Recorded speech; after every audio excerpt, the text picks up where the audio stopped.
find out if I forgot something.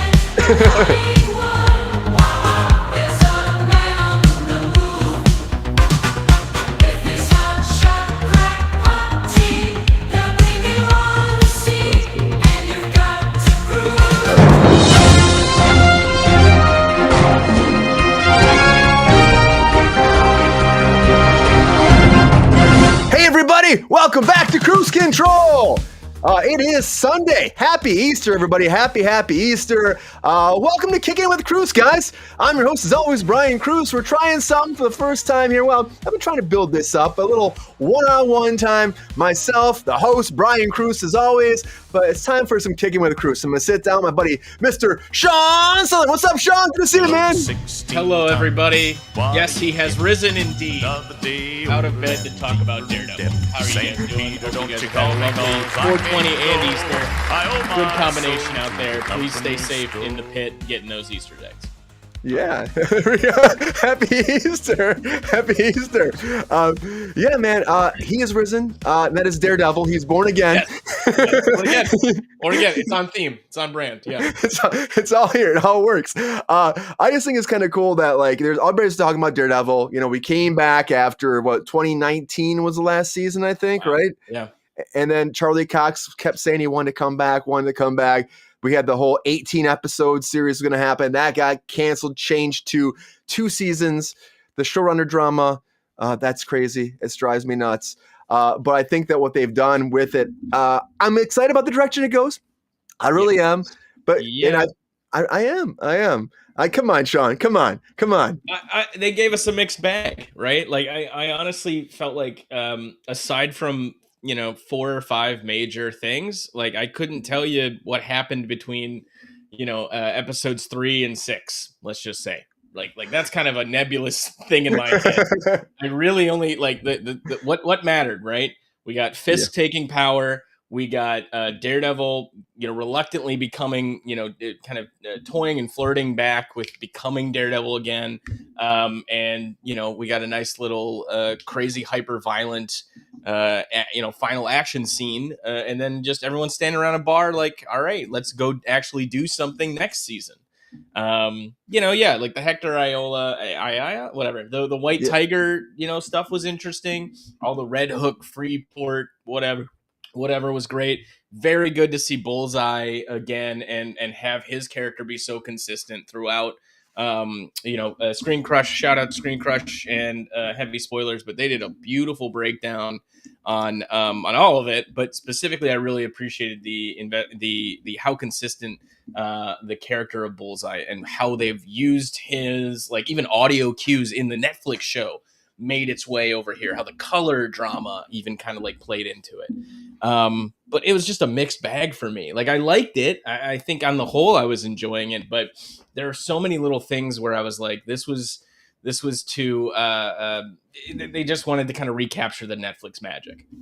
Yeah. They were trying. They were trying really hard. I think they tried really hard and I think succeeded in some ways. I definitely thought it's quite a shift, right? When you change the whole supporting cast of a show and then try and base it again, but then you have the supporting cast kind of coming in and still being figure pieces. It's a gamble, and I think some things worked and some things didn't for me. Simple as that. What I think too, it's the idea that they want to get rid of Vanessa, and then I'm I don't know how you do that, anyways. How do you take her out and then try to replace her with somebody else, and then you're trying to tell these actors it's the same character, but it's not the same character. No. I know what D'Onofrio was saying, and Charlie Cox are both saying this just doesn't make sense to us. No. And they kept fighting and fighting and fighting, and you can tell episode 5. I think this is very telling. If you want to know the bank scene. Yeah, they didn't change anything. They didn't change anything from that episode. There's some people that love that episode, Sean. And I'm like, I don't. It feels so weird. Disney Plus to me. It does. It just feels like Disney Plus. It feels like every show they kind of do, like Miss Marvel, and you even got Miss Marvel's dad in it too. And you had a little Funko Pop, little product placement in there, and you had a really terrible CGI Daredevil break a guy's leg by hopping on him like a leprechaun or something. I don't know what the hell that was. I'm surprised they didn't cut that episode. You know what I mean? They're but there's this is my problem. This is a problem with a lot of streaming shows right now. Is gone are the days where it was, like in the 90s or something. You get 23 episodes, you knew it was coming back in 6 to 8 months and whatever, and it would continue the story. Now you get, however many episodes the streaming service wants to pay for, and God knows if it's ever coming back. We'll see what happens. But like, I don't understand why there's so much dead air in this series, so much redundancy of like, is he toying too close to the line with killing somebody? Is he that damaged? We got to damage him further. We got to get him shot. We got to show this idea. But like, there are little bits of good in this show, but it did suffer, I think, from the Disney plusification and streaming woes that a lot of shows show, where it's just they pad the series with shit. Because it's like when you're spending so much on that first and maybe last 2 or 3 episodes, the budget's not there for that, to bridge that gap. I still thought it was surprising to me that it was only episodes 1, 8, and 9 that were the new showrunners, and like they had trickled in some kind of little things with Vanessa and some little things here and there throughout the other episodes. The Frank stuff also felt, like the Punisher being there in his bunker beforehand. I thought that so maybe felt a little like we got to drop that in, kind of tease that he's coming back. Yeah, I think they did that too. That one had to be reshoots, and it even feels different. They can just tell the stuff that feels different. I didn't like that he had this whole new girlfriend and a whole new law firm.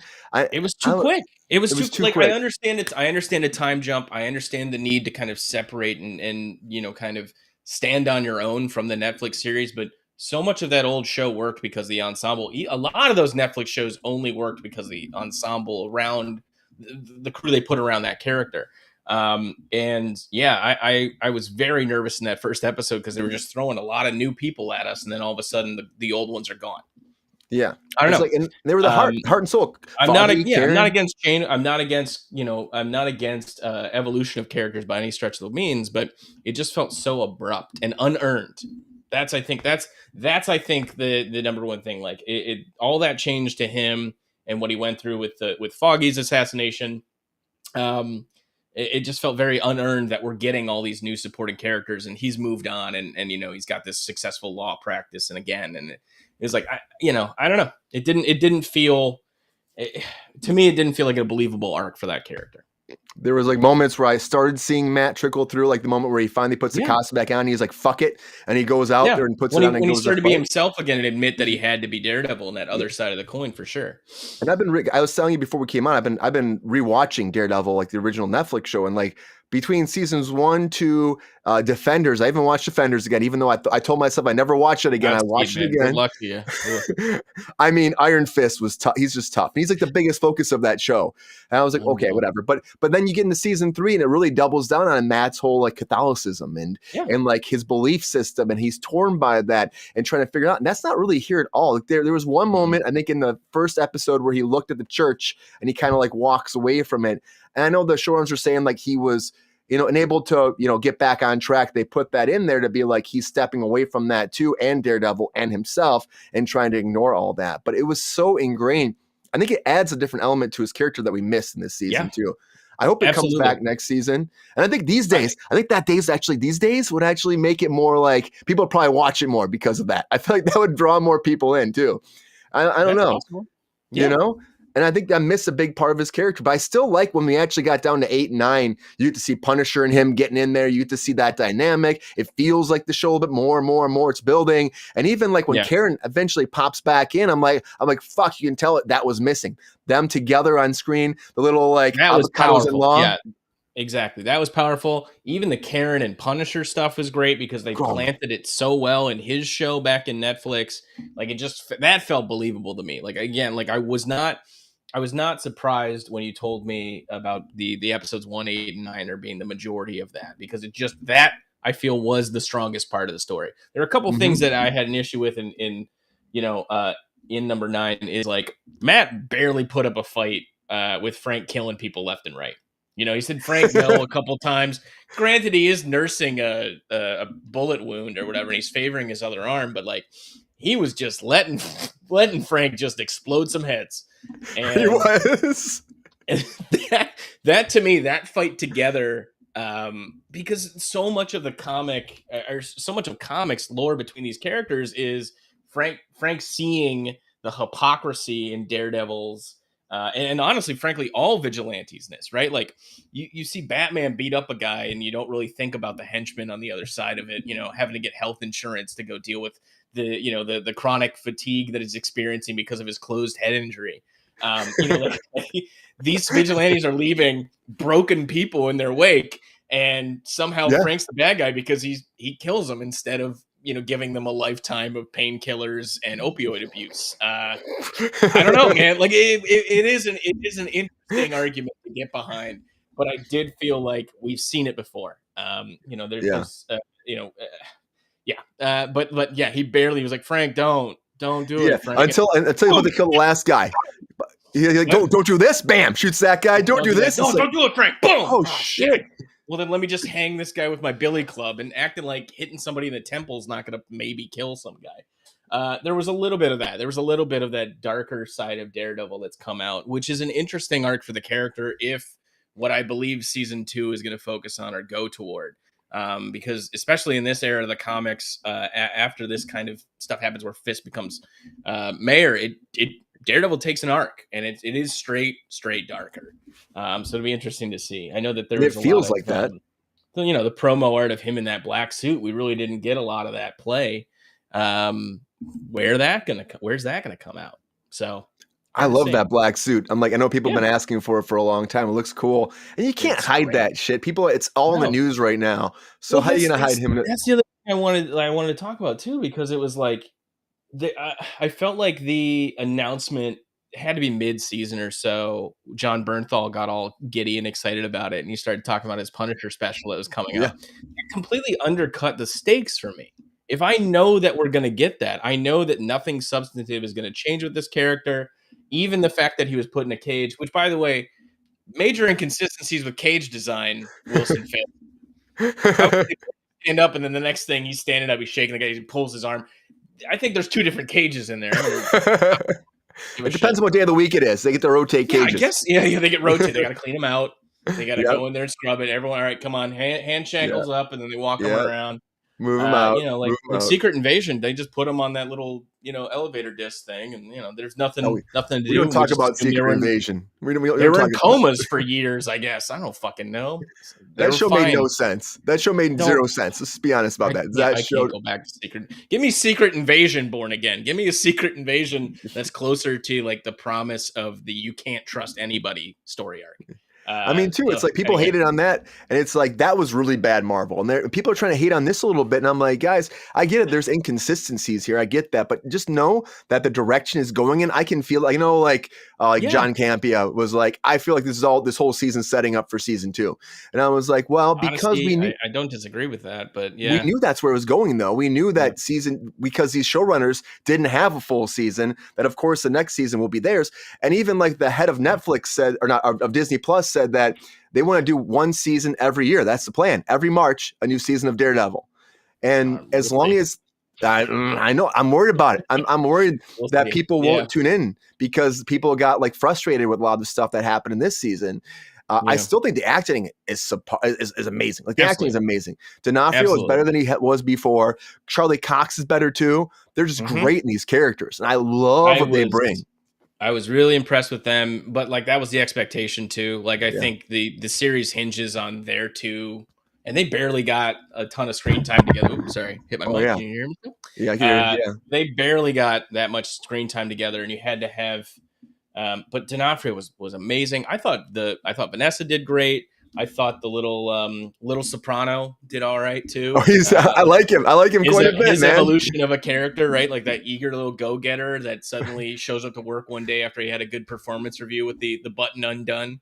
Like he's like, I can relax a little bit. I've sucked up enough. There was some good stuff in here. There was some not so good stuff, but like the core has to be D'Onofrio and Cox. Like I think that they really drove in the majority of and as expected. I think they were co-leads of the show practically. The way that it was kind of fit up. But no, I loved what they did. I like there's just so I would say this. They took a lot of cues from the Netflix show, of course, but I noticed it a lot in the color grading and the cinematography of it, especially Big the changes. episodes 1, 8, and 9, right? Big Everything changes, else, right? yeah, well, like all the Marvel Plus shows do feel very like, unless it's like a really important scene or like a fight thing, it's just very like just kind of bloodied out, right? They're just kind of blurred out into like chromatic. This is what we do in everyday life. Yeah, yeah, yeah. But like they did so much, especially with the oh god, you know this term, the zoom in whenever he was using his kind of Daredevil powers to chart Oh yeah. which radio signal you need to pay attention to. It kind of like focused it on him. Or there were a couple things where he was Pan in. focusing and the aspect ratio kind of shrunk down to kind of frame the area.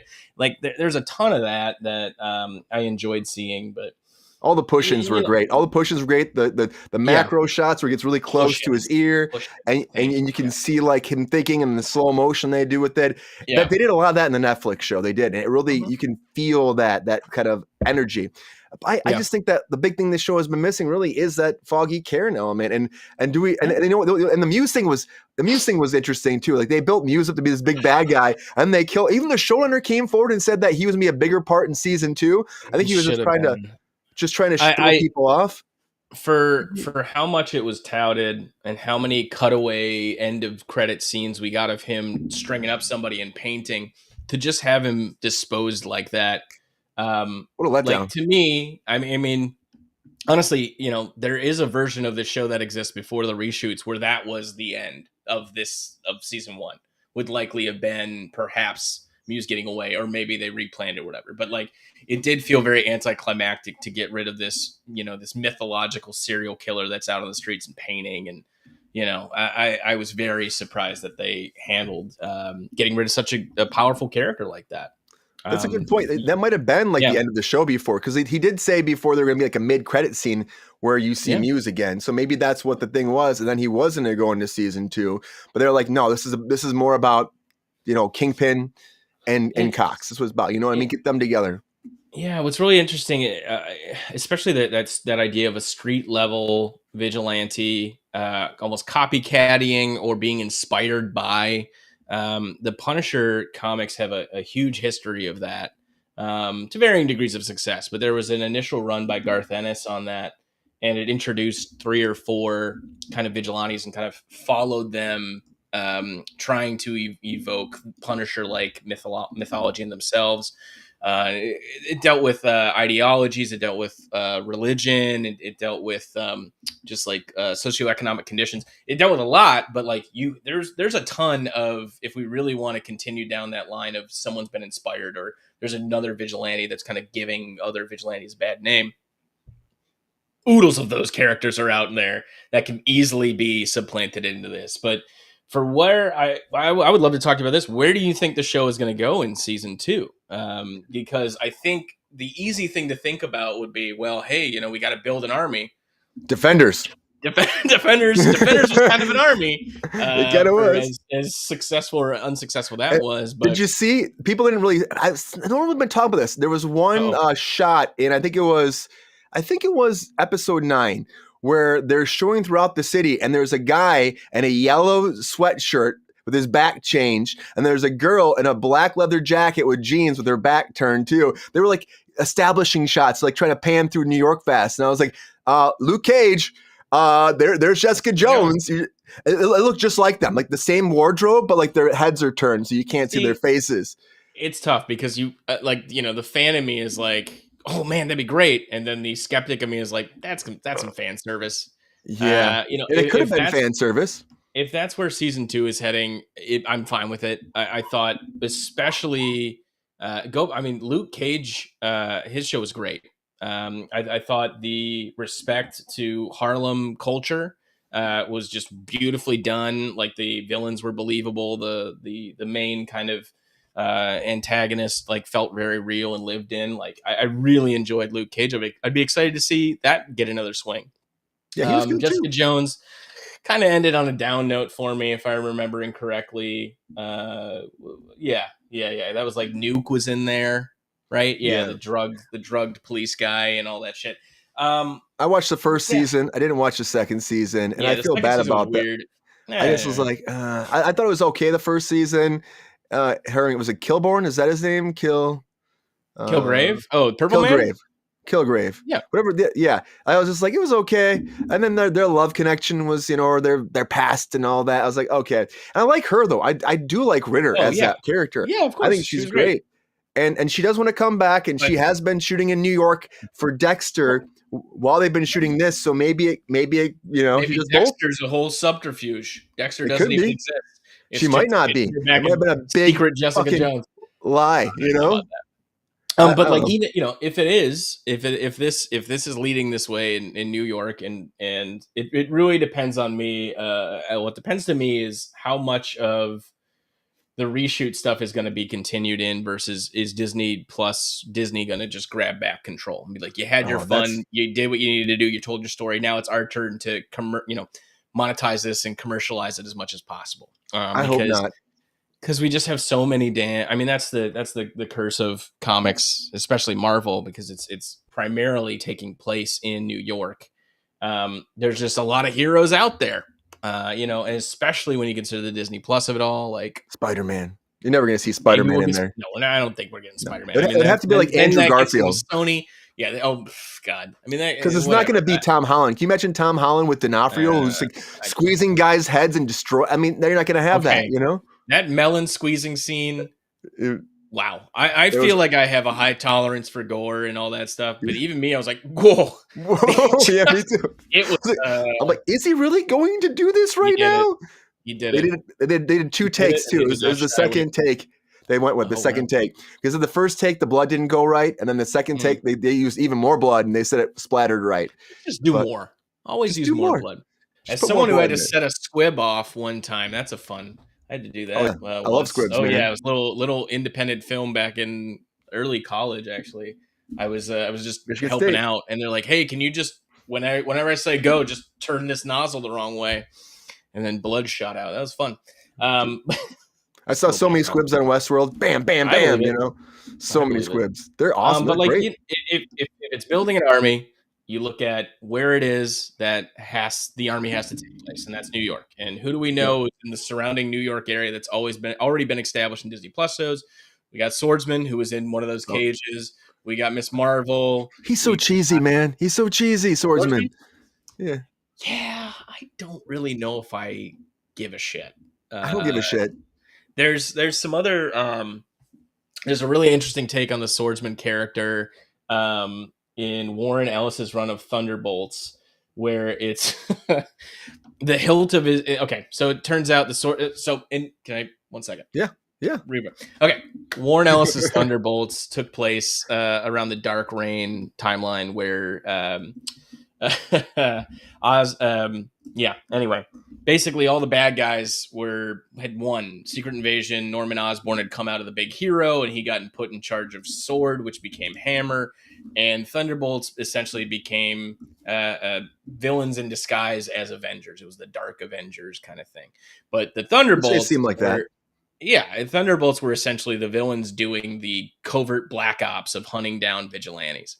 And one of the characters was a version of a swordsman, and it turned out it was a former villain who only could access his powers if him and his sister were touching hands. And essentially, what had happened is his sister had died, and he took. Probably know where I'm going with this. He took the skin of his sister and turned it in the hilt of a sword so that he could access his powers. And that's how swordsmen came back together. So it's a little different of a swordsman in Daredevil. In Miss Marvel where he popped up. I think that's the original swordsman, which is a kind of old school Disney-fied hero that I know nothing about. And yes, very, very Disney-ified, quippy kind of guy. But that actor's fantastic. I like the other version. Give that the put your sister's skin on a sword. Yes.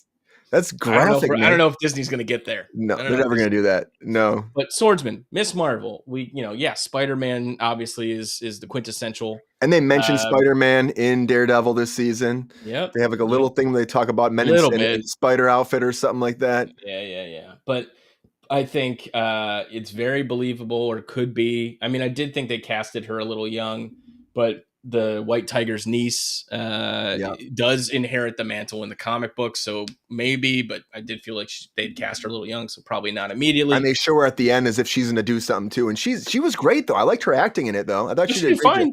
Yeah. She did fine, but like if you were a street, I think there's a like Defenders as a concept made sense, especially with the Netflix shows because they all felt grounded, street level heroes.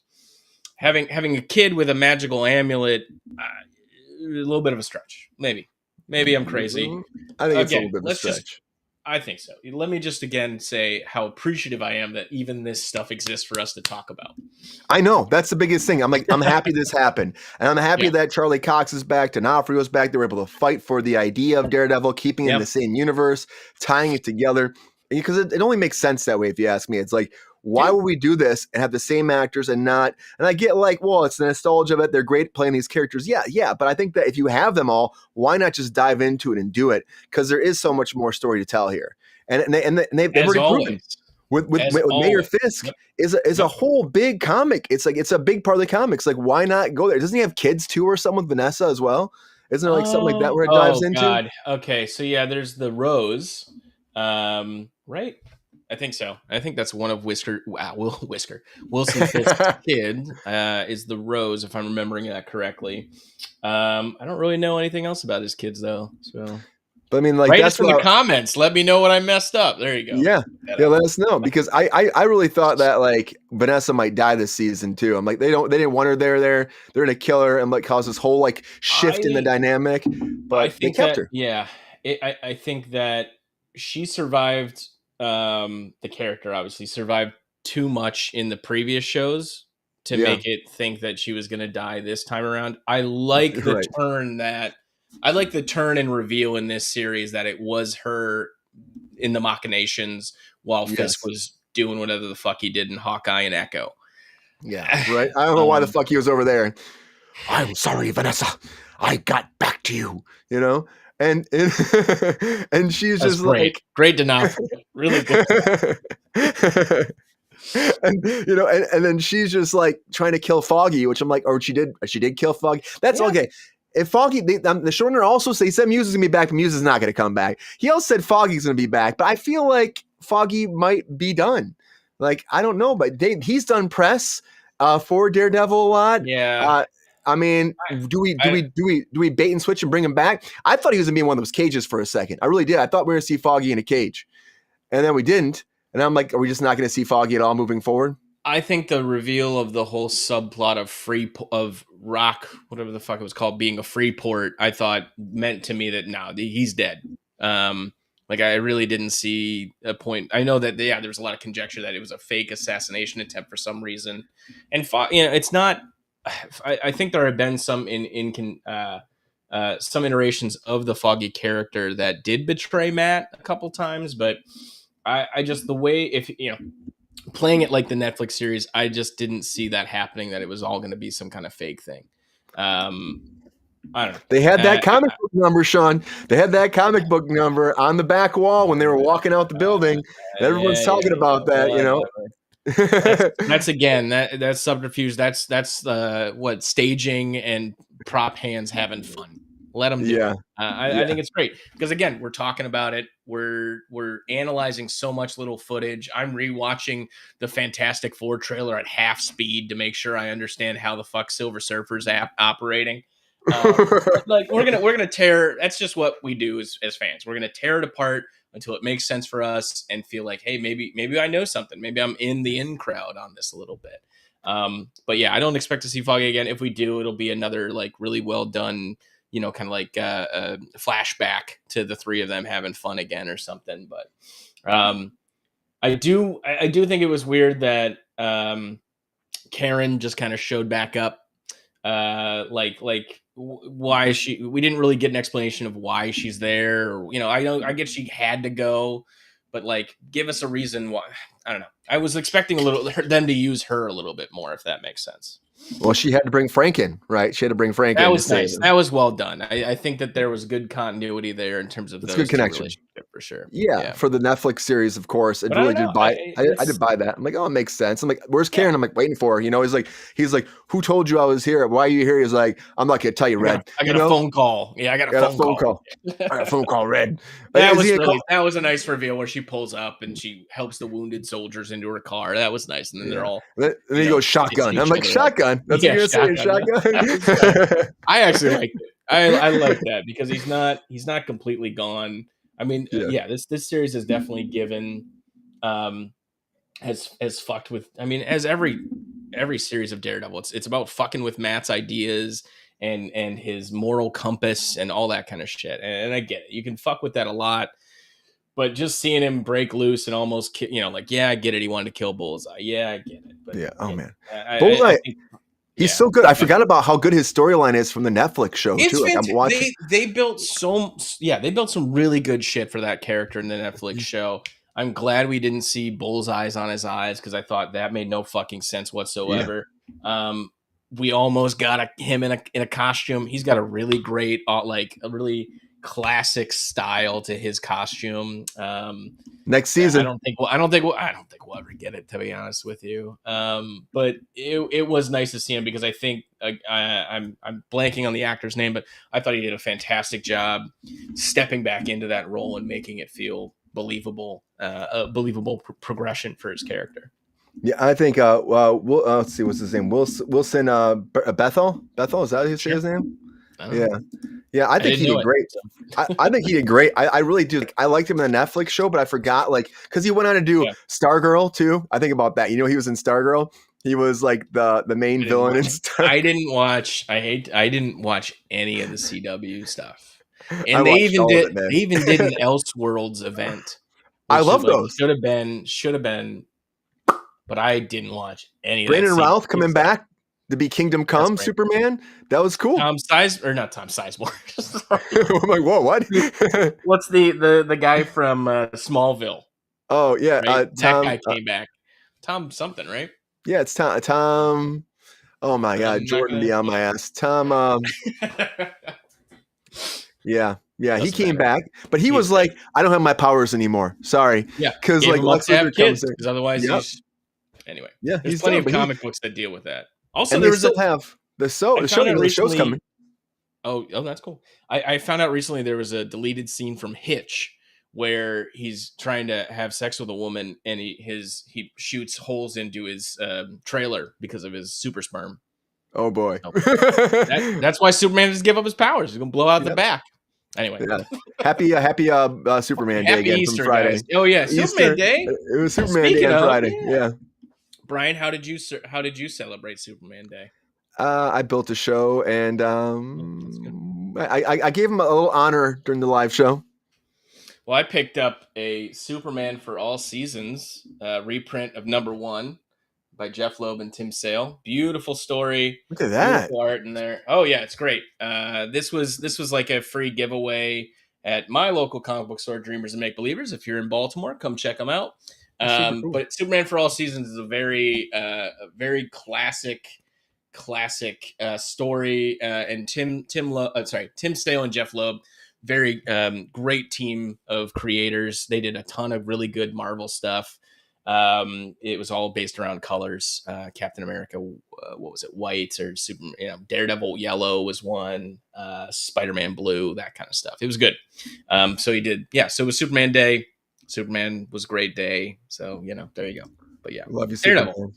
Daredevil. Yeah. But I got to say, do we think that, this has been something that D'Onofrio said, he talked about a little bit, that Kingpin doesn't have the right, or Marvel doesn't have the rights to take Kingpin into the actual big MCU. He couldn't be in the Avengers movies, but Charlie Cox was. So how could Kingpin not be? Because that kind of was conflicting to me. I'm like, I feel like if you had Cox be Daredevil, then why can't his Wilson Fisk be in Avengers? I'm not familiar with any kind of rights issues about Kingpin. I know that's kind of surprising to me. Interview, and I think that's a misdirect. I think it's a misdirect. I think it's too, because Kingpin works on different levels, right? And like Avengers started off with Loki, and then they went Thanos, and then they went Kang, and now they're at Doctor Doom.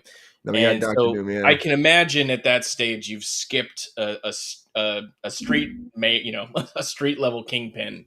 Kind of doesn't work in that power hierarchy, if you will. But I'm not familiar with any rights issues that would have stopped Kingpin. But Mayor Kingpin, like a big kind of like dominant Mayor Kingpin, could really affect Spider-Man. You know? Exactly. Yeah. And I mean, again, there was Devil's Reign.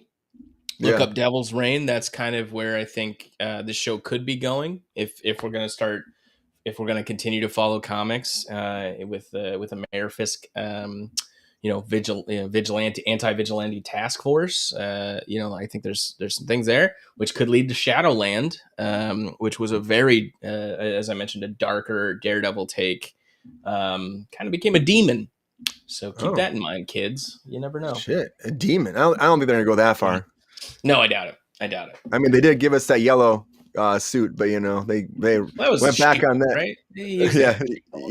I did expect that to show up at least once. They showed it in like they when he opened up the thing, he showed all of his helmets. The thing he's got the different helmets, and it was in there.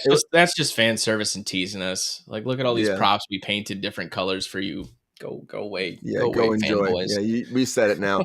I think we're gonna be like red and black, and that's it moving forward. I don't think we'll ever see him in that yellow again.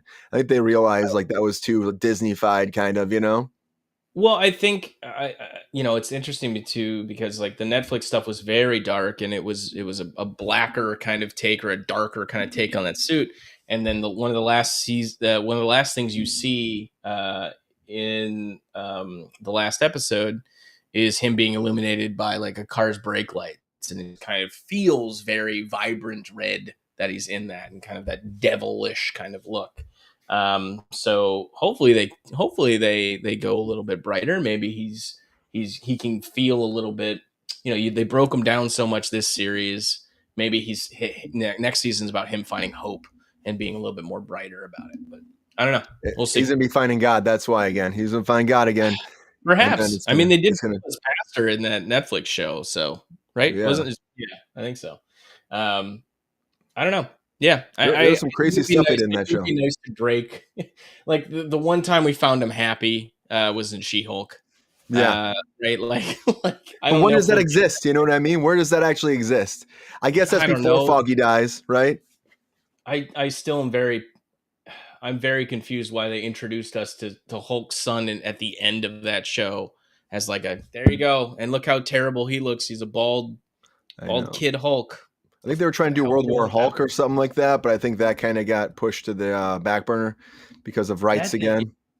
And the Hulk rights are a cluster. So a mess. Universal. At least Sony's sharing for now, with Spider-Man stuff, but I honestly that had to be one of the top 10 like most important negotiations that Marvel did, because Spider-Man's influence on the MCU, it's just very you can't understate it. Like it's just very important to where the direction for the line is, if you want to say it that way. He fits into this world of Daredevil. He fits into like the Secret Wars. Is a big part of Secret Wars. He bridges a lot of different groups. I'm excited for that. I know Tom Holland. Well, I know he's going to be in Doomsday, but I know they're not going to say it yet. But I know his big thing will probably they might not even have him until the very end of Doomsday, and then it's about him getting all the Spider-Men together or some shit to go to the battle world. I don't know. Was it Brand New Day, Brave New World, Brave New World Day? Yeah, and then Brand New Day. Brand New Day is the new Spider-Man, but Brave New World. Yeah, I know that's fucking confusing. Marvel, what are you guys thinking? I don't. They had something real good going with the home tagline kind of thing working, and Brave New World was just such a weird choice for the Captain America movie title. They should call new one "There's No Place Like Home." There you go.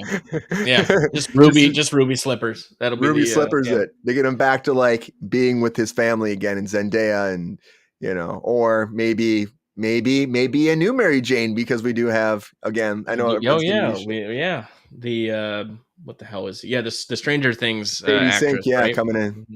Sadie Sink. There you go. And there's more rumors that she's playing Mary Jane. There's more rumors saying she's playing Mary Jane and not Jean Grey. Jean Grey doesn't make. I mean, it doesn't make sense to me. Well, that's what I said. It doesn't make any sense for. It doesn't make any sense for where we're at now. Yeah. Which will likely be very different by the time Doomsday rolls around. Yeah. Because of all those old X-Men actors being announced as taking part in it. So can't wait to see that. Is it possible? Sure. I mean, yeah. I don't know. Where we're heading is nothing but hope and excitement. You know, we got what next week is Thunderbolts. Next week is Thunderbolts. I can't wait for Thunderbolts. I like it. I'm excited about it. We'll see what happens. But I wasn't excited about it at all. Then all of a sudden I saw something. I'm like, oh, okay, I'm kind of getting on board with this. So and then the fact that they're going to be a big part of Doomsday. Yeah, they've stepped it up the last couple trailer releases. I think they knew that, and I think honestly, James Gunn's Superman is pushing them to be better. Yeah, because that's really what we've got coming the next couple months here, and Thunderbolts has got to be great. Even though it's going to be okay, if it's okay, it's got to be great. Because look at what else is coming next month. And maybe Superman will be amazing. Maybe there's people still hating on Superman still too, which I think everyone wants to hate just to hate, you know? It's just easy to. It's easy to. It's easy to just be like, hey, that's not my Iron Man. Hey, that's not my whatever. Like, that's not my Captain America. You got that, you know? Sorry, but you also have but there's also like the whole thing about Daredevil, like this is not Netflix. There's still people like hating on it. This is not Netflix, but you can't always please everybody. I think, like you said earlier, I think it's very fitting. We should be happy this actually happened, and that Marvel that are trying something to bring closure to something that like was such a pivotal memory and really great use of that character. Like, I think it's great that we're getting these kind of things, and it's not just a straight reboot and introducing a whole new thing and retelling stories. Like, I think it's great that we're getting this kind of continuation. It's not common to get this kind of thing, and I'll take it. I'm appreciative for what it is, and but I'm not so rose-colored glasses that I can say there weren't problems for me. I'm just glad it existed. I'm glad Charlie Cox got it, and I'm excited to see where it goes from here. And maybe we'll get Moon Knight in with him. Yeah, maybe. I don't know. Maybe Deadpool will show up too. Maybe Deadpool will show up and Wolverine, and then we'll get Black Widow in there and Scarlet Witch, and we'll just have Doom will show up. No, I think we're gonna keep the street level, but I know they're gonna get a gang together for next season. What will it be?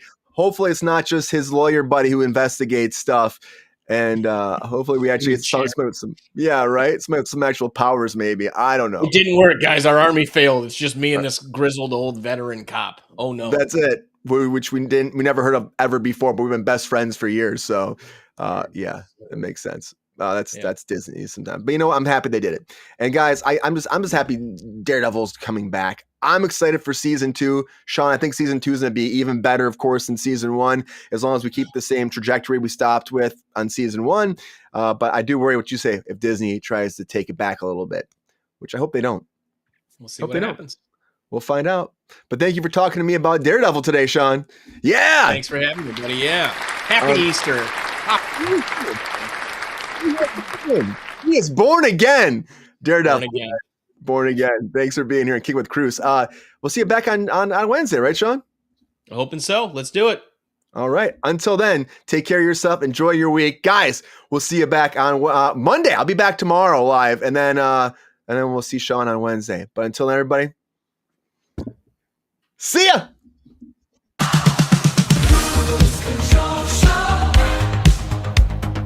Kruse Control.